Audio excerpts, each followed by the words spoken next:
Welcome to part one of our three-part training series.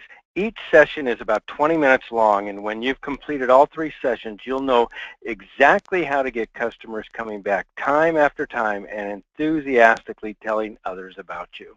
Again, this is Keith, and I'm the author of 2 books on customer service, Out-Nordstrom, Creating the World's Best Customer Service, and my new book, The Happy Customer Handbook, 59 Secrets to Creating Happy Customers who come back time and time again and enthusiastically tell others about you. In just a few minutes, I'm going to introduce you to the manager of a business that's been using Out-Nordstrom customer service in their business for about 6 years. And I'm going to introduce you to another guy who's an owner of a business who's been using Nordstrom customer service for somewhere around 20 years now. Is that about right, Rolf? That is right. Okay, I'll introduce you in a minute. So let's jump right in. First off, why is customer service so important? You know, luckily you guys are on the call here, so I don't have to spend a lot of time telling you why I think customer service is so important. If you didn't think it was important, you wouldn't be here. But here's from U.S. News and World Report. U.S. News and World Report says that 68% of customers who stop buying from one business and go to another do so because of poor or indifferent customer service.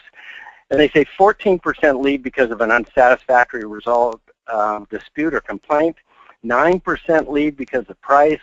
5% go elsewhere based on a recommendation. 1% die. And that means that if you add up those first two, 82% go somewhere else because of a customer service issue. Now, you take U.S. News Report and put it together with the Harvard Business Review that says that if you can increase your bottom line profit by 25 to 95% if you can prevent 5% of your customers from leaving. So you put those two things together. 82% leave because of a customer service issue. That's the ones that leave your business. But if you can prevent 5% of them from leaving, you can increase your bottom line profits by 25 to 95%. That means we got a huge opportunity. And, you know, today with the customer service or lack thereof, this is just a huge opportunity for all of us in business. You know, and every industry, I don't care what you are, it has its version of David versus Goliath. You know, I'll take the retail industry here as an example. You know, they've got their national chains, they've got their big box stores, they've got their category killers, discounters, the internet, and now there's Amazon, who wants to own everything and everybody. And it's not just retail, it's in every category. I don't care if you're a dentist, if you're a lawyer, if you're an insurance agent, whatever you're in, there is some type of Goliath in your industry that's trying to put you out of business and take it all. And I like to say for the small business owner and the small business that customer service is your SLING. It's the thing that can make the difference in your business in really staying in business and thriving when you still have these giants around that are trying to put you out of business. But one of the things that we're not going to talk about here today is we're not going to talk about customer service in a box. This customer service that all of us see all the time that is, I don't know how much training is even done with it, but it's so scripted and it's so rote and there's nothing behind it other than words. And we're going to talk about that here in a bit, quite extensively actually. So we're not talking about customer service in a box. Let's introduce some people. I couldn't help but grab this picture off the internet, Rolf. Thanks a lot. Yeah. So first off, by the way, this is Rolf doing some great marketing. And Rolf, I'm sure it is. It's probably your 12 Days of Christmas promotion, Rolf? I hope so. Yeah. It's not your everyday thing, huh? Rolf has Jerrol's up in Ellensburg, Washington. And Rolf, why don't you just really quickly tell us about what Jerrol is? Well, we are a family-owned department store. We were started in 1947 by my grandparents as a soda fountain. We have evolved into an office supply store very similar to Staples, where we do a tremendous amount of business. Almost a third of our business is done online, direct to businesses, where we deliver it ourselves using the Out-Nordstrom's customer service, so that we set ourselves apart from our competitors that way. We also do art, we do gift, we do books, we do some collegiate. We're next to Central Washington University, so we do clothing. What did I miss, Chrissy? Hobby. Oh, and hobby and models. Yeah. So the reason I use this one picture, though, down below here is that that's in process, if you will, or in building, picture of Rolf adding 5,000 square feet to their facility there in Ellensburg. And he's done that at the same time that the huge majority of people who have been in his business in the past are literally out of business. But yet he's adding on and remodeling to add on an additional 5,000 square feet. So here's Rolf. Here's probably a better picture of what he would like. And this is pretty much the facility redone, right, Rolf? Yep. Yep. Excellent. Welcome, and thanks so much for being here. Our next guest is Boomer Wright with SLING Caves in Florence, Oregon. Boomer, introduce yourself a little bit and what you do and where you're at, and really quickly, if you would. Hi, well, I'm Boomer Wright. I'm the general manager at SLING Caves. We are a privately owned wildlife preserve and bird sanctuary just 11 miles north of Florence, Oregon. Yeah, excellent, excellent. And thank you, Boomer, so much. I realized after I got him on the phone that we probably have his busiest time of year right now, and I appreciate you taking the time to be here. You know, it's an honor to be here. Oh, great. And you know, I do think it speaks to your customer service. You're able to be away from the front line there, busiest time of day, busiest time of year, and take some time out to be here. So thanks so much. Well, you bet. Really appreciate that. If I have to be here 24 hours a day, I'm not doing my job. Yeah, good enough. Good. Yeah.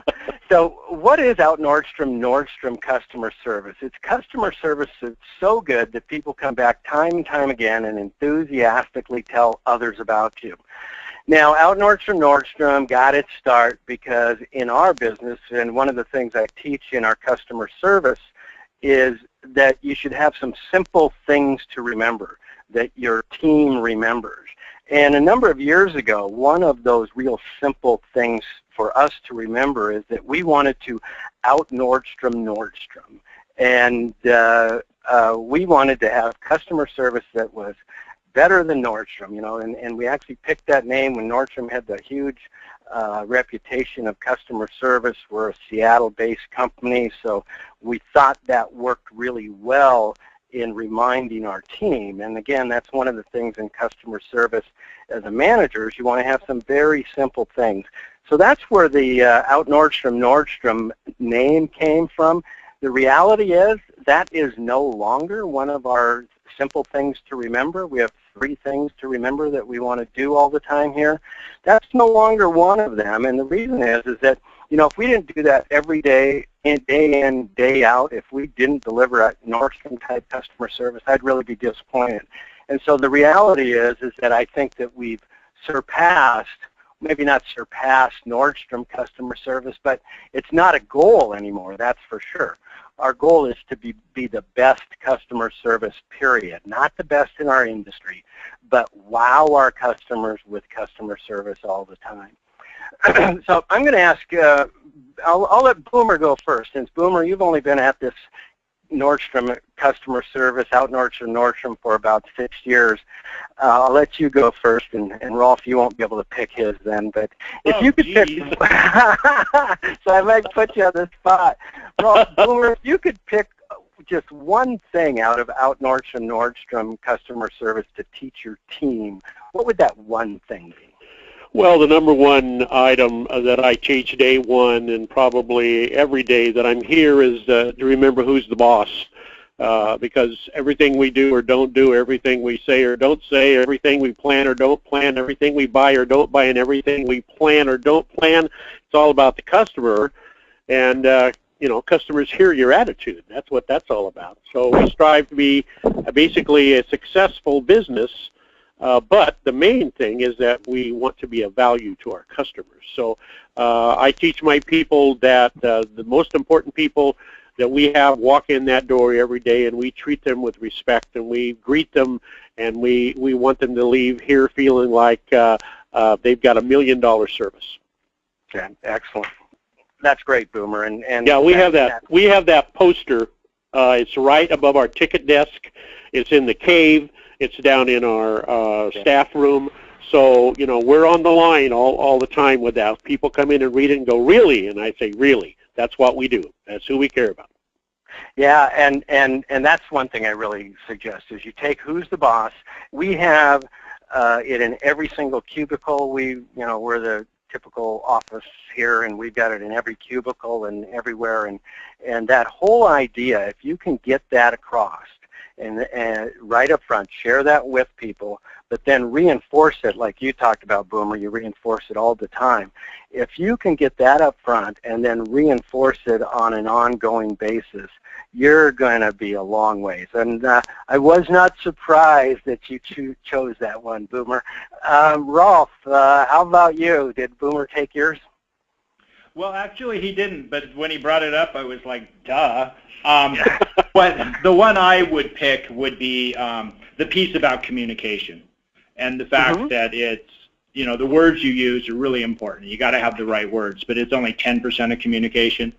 How you say the words, the intonation, is 40%, and that 50% of communication is body language.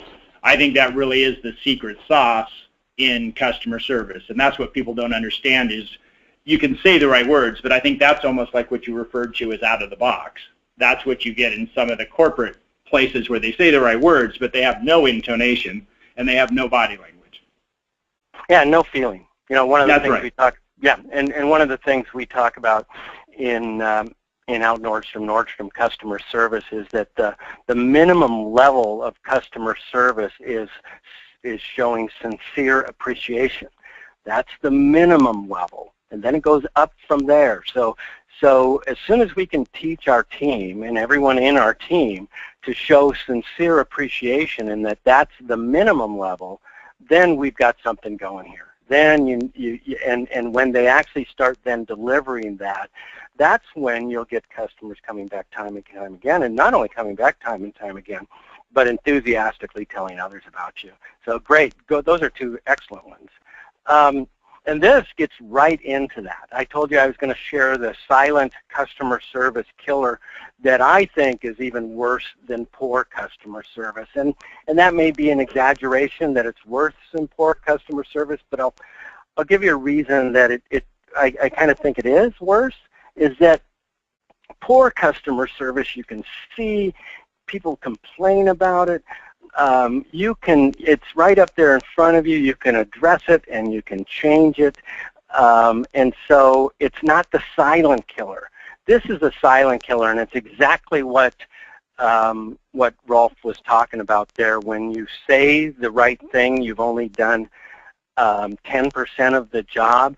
The silent killer is indifference.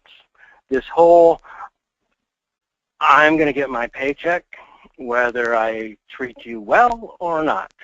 I don't really know if I like being here. Actually, I probably don't like being here. I'd much rather be somewhere else. But since I got to serve you, I'll serve you, but I really don't care.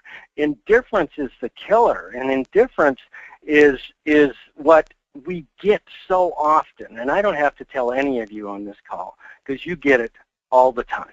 You get it, and in fact, I don't remember where I was, but it wasn't too long ago, and I asked a number of people, how often do you get indifferent customer service more than half the time? And every single hand in the audience went up, that they got indifferent customer service more than half of the time.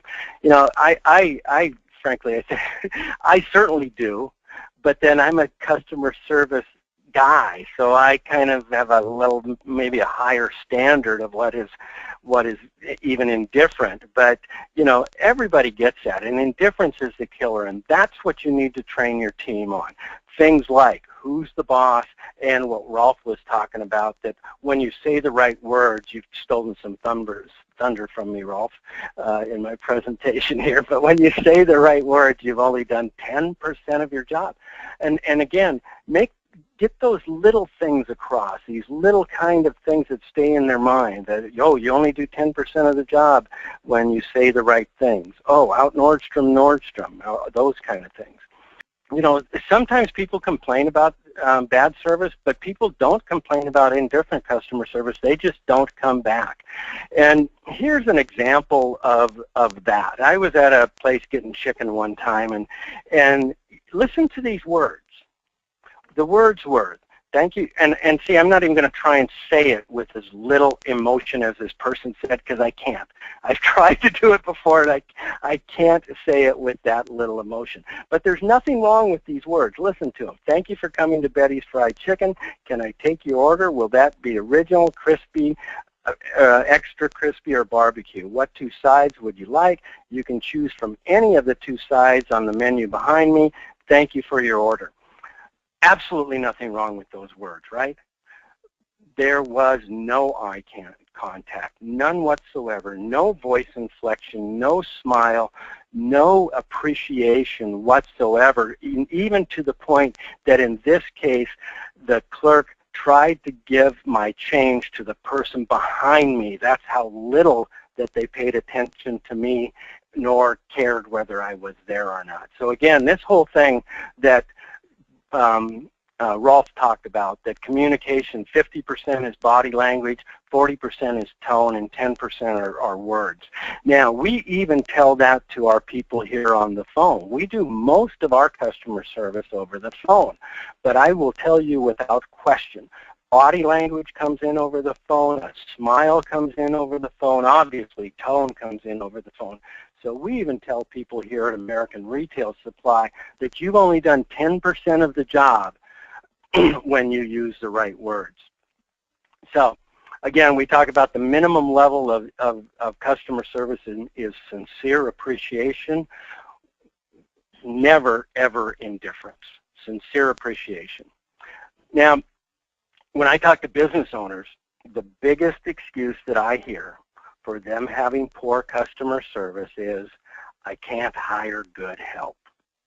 But what a cop-out. Somebody's laughing there. Who's laughing? That's Boomer. Here's the problem with I can't hire good help, and that's what Boomer's laughing about right now. He's hiring the same people you are. Rolf is hiring the same people you are. Everyone who tells me they can't hire good help also has poor or no customer service training, and certainly no ongoing reminders. Certainly they don't have who's the boss up by every ticket counter and up by every checkout stand and in every cubicle. So, you know, that excuse doesn't fit. It just doesn't fit. If that's an excuse that you hear or you use, I can tell you, you're not doing your customer service training. Now, can you get every single person up to being everything you want? Maybe not, but you can do really well. Boomer and Rolf, I'll let you go first this time. How about now, we talked about it for your team. If you could pick one thing out of Nordstrom to teach your team, what it would be. And Rolf, you talked about, you know, you've only done 10% when you've said the right words. And Boomer, you talked about who's the boss. Rolf, what about your managers and yourself? What would be the one thing that you would pick? That you need to be a coach, a mentor, a nurturer of champions. You need to catch them doing it right, not wrong. We're not cops, we're not naysayers, we're not devil's advocates. Yeah, that's great. That's great. And that's when you make that change, and some of that gets into some of the management stuff that we have too, but it's certainly what we talk about in customer service is that you need to train them. You need to be their coach, their facilitator, their nurturer of champions. That means you need to train them rather than catching them doing things wrong, catching them doing things right. Do you have any story at all about catching them doing things right, Rolf? I'm going to put you on the spot there. What do you mean? I don't necessarily know that I have a story about it. What do you mean by catching them? You know that it's not easy. It really is hard to focus. It's really easy to focus on the exceptions, right? You hear something wrong and you go, oh my God, we got to go do this. But to go, wow, you answered the phone, great, that's wonderful. But that is one thing I do. When I call the store and they answer the phone and they have that smile on that I can hear through the phone, I always tell them that was a great job answering the phone. Yeah, that's fabulous. That's fabulous. Thanks, Boomer and Ralph. That completes part 1 of this 3-part training series. In the next training session, you'll discover Boomer's #1 Make You Happy customer service tip for managers, who the internal customer is and why it's critical to give them Make You Happy customer service also. Complaints or gifts, how to find the real reason for errors and mistakes. The reason customer service is so poor almost everywhere and how to make sure it is never poor in your business. The biggest communication problem and how to fix it. The 235 most powerful words in customer service. It's the little stuff. How Make You Happy customer service makes hiring and employee retention easier. The customer service lesson you need to share with your kids. The easiest and least expensive way to ensure that customers come back time and time again. The single most important thing you must do to create happy customers. How to take care of that customer every time. And how to empower your team. If you want to see the system that Rolf and Boomer uses in their training for their teams, go to www.keithlee.com/CSS. Again, that's www.keithlee.com/CSS. To watch the next training session right now, click the button below. If you don't see a button below, or if you want to watch video 2 at another time, look for an email that we'll send you that contains a link for the second video. You can come back to that link anytime and start watching the next video. If you're ever having problems accessing this training or finding that link, just email us at info@keithlee.com.